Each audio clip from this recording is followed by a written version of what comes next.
Eu quero que você saiba que Resident Evil não é sobre apocalipse zumbi. Talvez eu até coloque na thumbnail que você entendeu Resident Evil errado. Sabe aqueles clickbaits? Pois então, eu acho que esse é do bom. Um erro que algumas adaptações de Resident Evil cometem é de representar a história ou parte dela como um apocalipse zumbi. Claro que as adaptações de Resident Evil cometem bem mais erros do que isso. Tipo, todos os erros possíveis. Eu sou o Robert e esse é o Odisseia Espacial. O zumbi é uma criatura interessante para ser usada nos filmes, jogos e séries, principalmente de terror.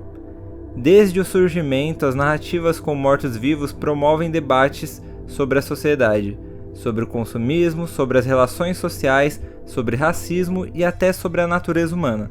É importante entender que as boas narrativas de zumbis utilizam essas criaturas como um pano de fundo para uma narrativa sobre outras temáticas.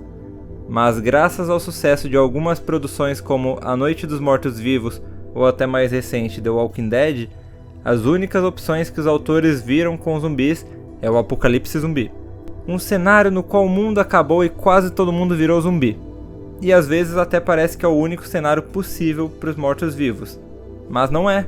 Podemos retornar lá para os anos 90, mais especificamente julho de 1998, na Floresta Raccoon.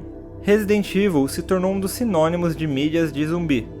Os jogos são um sucesso, tendo sempre um que marca uma geração.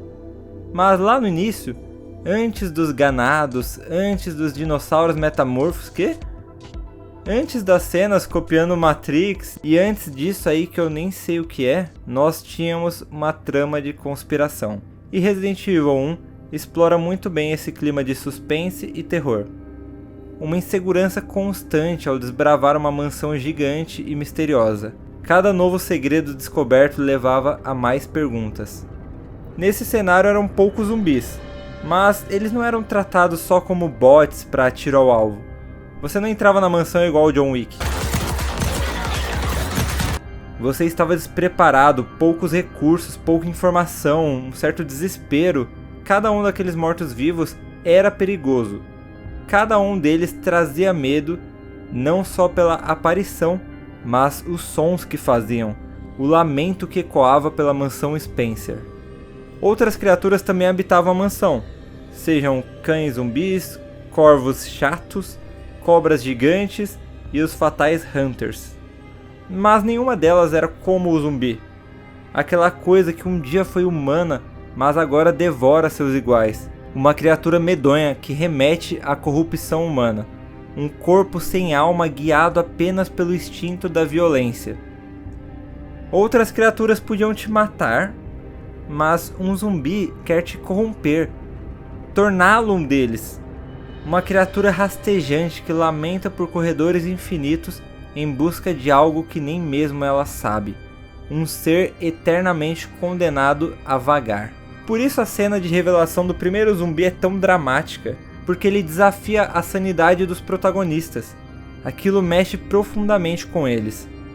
É uma coisa abominável, uma confirmação de que o horror existe e eles terão que lutar contra. Resident Evil mantém esse mistério da conspiração e pouco a pouco as coisas vão se revelando. Seja através dos diálogos mesmo, mas também de arquivos, que você encontra pelo caminho e te ajudam a montar o quebra-cabeça da história, para entender o que diabos está acontecendo ali.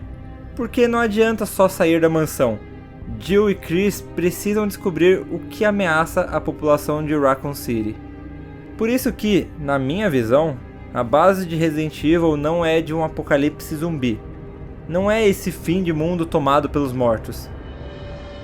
Paul W.S. Anderson, meu maior inimigo, não soube adaptar Resident Evil para os filmes. E nem se eu ignorasse que é uma adaptação, esses filmes ficariam bons. Na verdade, eu tenho dúvidas de que o Paul W.S. Anderson sabe fazer um filme.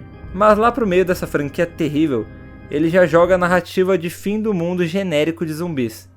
Não tem peso nenhum, é tudo mal feito. O Paul W.S. Anderson é um diretor ruim de ação que adaptou uma franquia de terror. Aí o que temos é isso, um apocalipse zumbi moldado apenas para ter bots para protagonista atirar sem nem ver. Esse apocalipse zumbi é usado para mais e mais cenas bobas de ação.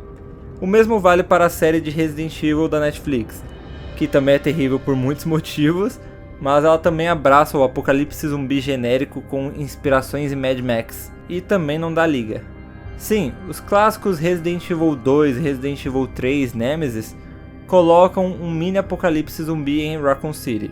Mas olha só, Resident Evil 2 usa do apocalipse zumbi para encurralar os protagonistas na delegacia de Raccoon, assim como vemos em clássicos como A Noite dos Mortos-Vivos e Madrugada dos Mortos.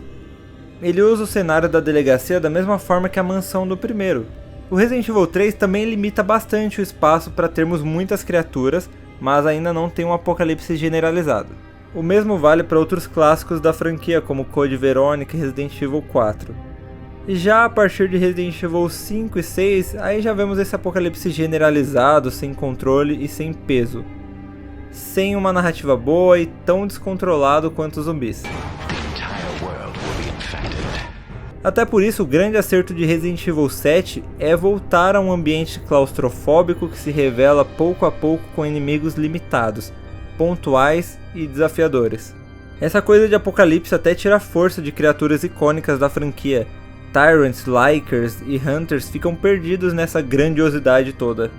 O grande George A. Romero, diretor mais icônico dos filmes de zumbis, já reclamava dessa grandiosidade uns anos atrás. Ele infelizmente faleceu tem alguns anos, mas a crítica dele ainda tá válida. Depois de The Walking Dead e de filmes como Guerra Mundial Z, tudo no subgênero de zumbi tende a ser grandioso, com alto orçamento, hordas de zumbis e muita ação.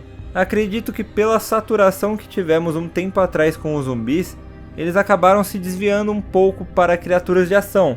São seres sem emoção e que já estão mortos, então, ou seja, alvo perfeito para os heróis matarem, sem nenhum peso na consciência. Mas eu tenho essa visão sobre Resident Evil, como algo mais contido e claustrofóbico. Mas essa é minha visão. A temática do apocalipse zumbi não é o problema dessas adaptações, afinal temos excelentes exemplos. As primeiras temporadas de The Walking Dead são sensacionais, a série de The Last of Us, o filme Train to Busan, que tem a tradução horrível de invasão zumbi. Assim, bons exemplos não faltam. O que faltam são filmes bons de Resident Evil. Meu Deus, por que eu fui gostar dessa franquia?